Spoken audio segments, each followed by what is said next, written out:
السلام علیکم ورحمۃ اللہ۔ صدقہ بن مراد اس نے اپنے والد سے روایت کی ہے کہ انطاکیہ کے مضافات میں نے ایک اونچی جگہ پر 3 قبریں دیکھیں، ان میں سے تینوں قبروں پر یہ شعر لکھا ہوا تھا۔ نمبر 1، زندگی سے وہ شخص کیا لذت حاصل کر سکتا ہے جو یہ جانتا ہو کہ خداوند عالم اس سے ضرور باز پرس کرے گا اور اس سے اپنے بندوں کے ساتھ کی جانے والی ناانصافیوں کا بدلہ لے گا اور جو بھلائیاں اس نے کی ہیں اس کی جزا دے گا۔ دوسری قبر پر لکھا تھا، کیا لذت پائے گا وہ جو یقین رکھتا ہو اس بات پر موت اچانک ہی آ جائے گی، اس کی ساری بڑائی ملک چھین لے گی اور گھر میں ملائے گی جس کا وہ مستحق ہے۔ تیسری قبر پر لکھا ہوا تھا، کیسے مزے لوٹے گا وہ جس کا رخ ایسی منزل کی طرف ہو جس پہ اترانا جوانوں کو بوڑھا کر دیتا ہے۔ یہ تینوں قبریں ایک صف میں کوہان کی شکل میں بنی ہوئی تھیں۔ راوی کہتا ہے کہ میں ایک بوڑھے کے پاس جا کر بیٹھ گیا اور اس نے کہا، میں نے تمہاری بستی میں ایک عجیب بات دیکھی ہے۔ اس نے کہا، کیا دیکھا؟ میں نے واقعہ بیان کیا۔ اس بوڑھے شخص نے کہا، ان کا قصہ اس سے زیادہ تعجب خیز ہے جو تم نے ان کی قبروں پر دیکھا ہے۔ میں نے کہا، سناؤ کیا ہے؟ اس نے کہا، یہ 3 بھائی تھے، ان میں سے ایک بڑا عہدیدار تھا جو بادشاہ کے ساتھ رہتا تھا اور شہروں اور لشکروں کے انتظام پر مامور تھا، اور دوسرا ایک مالدار تاجر تھا، اور تیسرا ایک عبادت گزار شخص تھا جو عبادت کے لیے اپنے آپ کو فارغ کیے ہوئے تھا۔ اس عبادت گزار کی موت قریب آئی تو اس کے بھائی اس کے پاس جمع ہو گئے، اور وہ سلطان کا مصاحب ہمارے علاقوں کا والی تھا، عبد الملک بن مروان، اس نے کو ولی بنایا تھا، اور وہ ایک ظالم جابر اور لٹیرا تھا۔ یہ دونوں اپنے عابد بھائی کے پاس آئے۔ جب اس کا آخری وقت تھا، دونوں نے اس عابد سے کہا کہ کچھ وصیت کر لو۔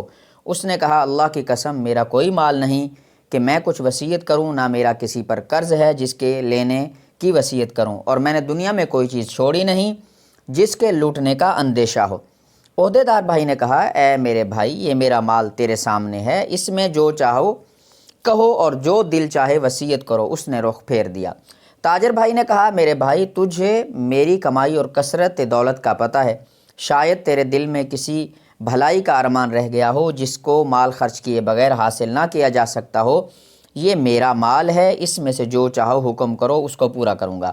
وہ ان دونوں کی طرف متوجہ ہوا اور کہا، مجھے تمہارے مال کی کوئی ضرورت نہیں ہے، لیکن میں صرف ایک اقرار تم سے لیتا ہوں جس میں تم وعدہ خلافی نہ کرنا۔ انہوں نے کہا، وہ کیا ہے؟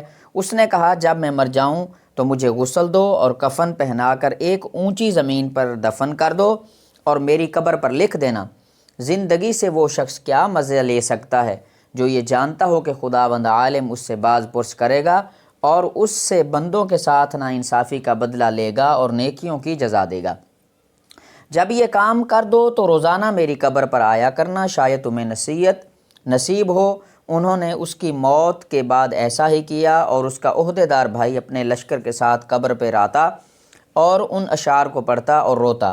جب تیسرا دن ہوا تو لشکر کے ساتھ حسب معمول آیا اور اتر کر رونے لگا۔ پھر جب واپسی کا ارادہ کیا تو اس نے قبر کے اندر سے دھڑم کی آواز سنی، قریب تھا کہ اس کا دل پھٹ جاتا، چنانچہ وہ گھبراہٹ اور خوف کے ساتھ واپس ہوا۔ جب رات ہوئی تو اس نے اپنے بھائی کو خواب میں دیکھا اور اس سے پوچھا، اے میرے بھائی، تمہاری قبر سے جو آواز سنی وہ کیا تھی؟ اس نے کہا، وہ ہتھوڑے کی آواز تھی، مجھے کہا گیا تو نے مظلوم کو دیکھا پھر بھی اس کی مدد نہ کی۔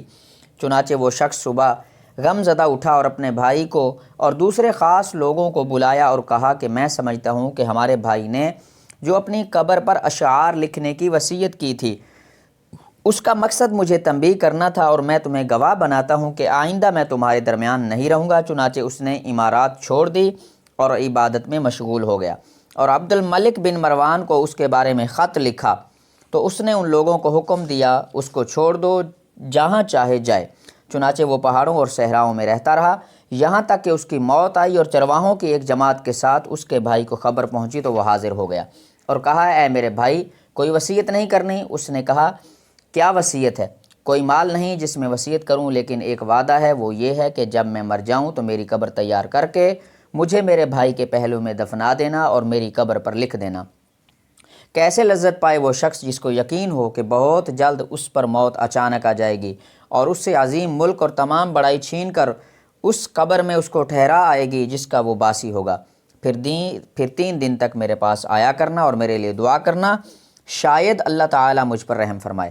چنانچہ وہ مر گیا، اس کے بھائی نے اس کی وصیت پر عمل کیا۔ جب اس کی قبر پر تیسرے دن آیا، دعا کی اور رویا، پھر جب واپس ہونے لگا تو اس نے ایک شدید آواز سنی جس سے اس کی عقل زائل ہونے کے قریب ہو گئی اور وہ وہاں سے بے چین ہو کر لوٹا۔ رات کو اس نے اپنے بھائی کو خواب میں دیکھا اور اس نے کہا کہ میں نے جب اپنے بھائی کو خواب میں دیکھا تو اس کی طرف لپکا اور اس سے پوچھا، کیا تم ہماری ملاقات کے لیے آئے ہو؟ اس نے کہا، ملاقات تو بہت ہی دور ہے۔ میں نے کہا، میرے بھائی تیرا کیا حال ہے؟ اس نے کہا، خیریت سے ہوں، توبہ کتنی خوبیوں اور بھلائیوں کی جامع ہے۔ میں نے کہا، میرا دوسرا بھائی کیسا ہے؟ اس نے کہا، وہ تو نیک پیشواؤں کے ساتھ ہے۔ میں نے کہا، ہمارا کیا حال ہوگا؟ اس نے کہا، جس نے دنیا آخرت کے لیے جو کچھ کیا ہے وہ دیکھ لے گا، پس تم اپنی مالداری کو فقیری سے پہلے غنیمت سمجھو۔ راوی کا بیان ہے کہ اس نے دنیا سے کنارہ کشی اختیار کر لی، اپنے مال کو تقسیم کیا، جائیداد بانٹ دی اور اللہ تعالیٰ کی عبادت میں لگ گیا۔ اس کا ایک بڑا بیٹا خوبصورت باکمال نوجوان، اور اس نے تجارت شروع کی، یہاں تک کہ تجارت میں ایک اہم مقام حاصل کیا۔ اس کے باپ کی موت قریب آئی۔ اس نے اپنے باپ سے کہا، ابا جان وصیت نہیں کرتے؟ تو اس نے کہا، ہے میرے بیٹے، تیرے باپ کا کوئی مال ہی نہیں جس میں وصیت کرے، لیکن میں تجھ سے ایک وعدہ لیتا ہوں کہ جب میں مر جاؤں تو مجھے اپنے چچوں کے ساتھ دفنا دینا اور میری قبر پر شعر لکھ دینا۔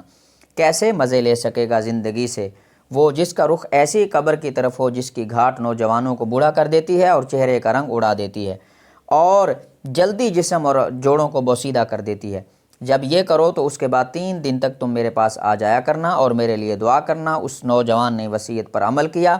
جب تیسرا دن ہوا تو اس نے ایک آواز سنی جس سے اس کی جلد سکڑ گئی، رنگ اڑ گیا اور بخار چڑھ گیا اور واپس گھر آ گیا۔ رات کو خواب میں اس کا باپ آیا اور کہنے لگا، میرے بیٹے، تم ہمارے پاس آنے سے نزدیک ہو اور موت قریب تر ہے، پس تم اپنے سفر کی تیاری کر لو اور کوچ کا بندوبست کرو اور اپنا سامان اس گھر سے باندھ لو جس سے تمہیں نکلنا ہے، اس گھر کی طرف جس میں تمہیں جانا ہے، اور دھوکے میں نہ رہو کہ لمبی لمبی امیدیں لگا کے جیسے تم سے پہلے لوگ دھوکے میں رہے اور اپنی آخرت کے معاملے میں کوتاہی کی، نتیجہ موت کے وقت ان کو شدید ندامت لاحق ہوئی اور عمر برباد پر کف افسوس ملتے رہے۔ چنانچہ ان کو افسوس نے نہ کچھ فائدہ پہنچایا اور نہ ہی کوتاہیوں پر شرمندگی نے ان کو اس شر سے نجات دلائی جس کا سامنا وہ کریں گے۔